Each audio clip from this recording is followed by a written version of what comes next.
మీనా వాళ్ళ పుట్టింటి వాళ్ళకి చాలా సంతోషంగా, ప్రేమగా వడ్డిస్తూ ఉంటే, అదంతా చూస్తున్న ప్రభావతి కోపంతో రగిలిపోతూ ఉంటుంది. నా ఇంట్లో ఈ అలగాజనం కూర్చొని డైనింగ్ టేబుల్ మీద తినడం ఏంటి? వీళ్ళు మొహాలు కాకపోతేను ఇలాంటి తిండి ఎప్పుడైనా వాళ్ళు చూసుంటారా అన్నట్టు చెడామడా వాయించేస్తూ సూటిపోటి మాటలతో మాట్లాడుతూ ఉంటుంది.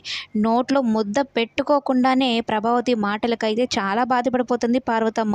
ఇక ఏమీ మాట్లాడలేక, "వదిన నిజంగానే భోజనం చాలా రుచికరంగా ఉంది. ఇలాంటి భోజనం మేము మరలా చేయలేమేమో, అంత రుచికరంగా ఉంది.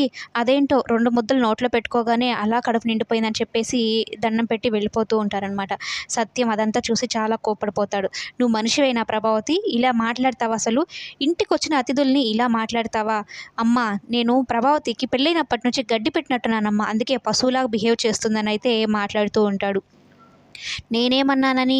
ఊరికే 4 మాటలన్నాను. వడ్డించే వాళ్ళు ఎక్కువయ్యారు, తినేవాళ్ళు ఎక్కువయ్యారు అన్నట్టు మాట్లాడాను అన్నట్టు మాట్లాడుతూ ఉంటే, ఇక బాలు నాకు కిరాయి ఉంది వెళ్ళొస్తానని అయితే చెప్తూ ఉంటే, "ఈ రోజైనా త్వరగా రారా, అసలు కిరాయి కూడా వద్దు.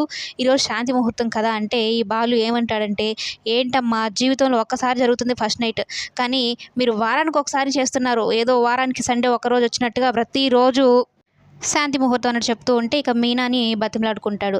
"సరే అమ్మమ్మ, ఆ ముళ్ళ కంప వినడులే, వెళ్ళనివ్వనైతే" మీనా చెప్పడంతో, ఇక ప్రభావతి ఏమంటుందంటే, "ఏంటో ఈ శాంతి ముహూర్తం అనుకున్న ప్రతిసారి ఏదో ఒక గండం ఎదురవుతుంది. ఈసారి ఏదైనా అనర్థం జరిగిందంటే మనోజ్ పెళ్ళయ్యేంత వరకు జరిగేదానికి వీలు లేదన్నట్టు ఖరాఖండిగా చెప్పేసి వెళ్ళిపోతుంది ప్రభావతి.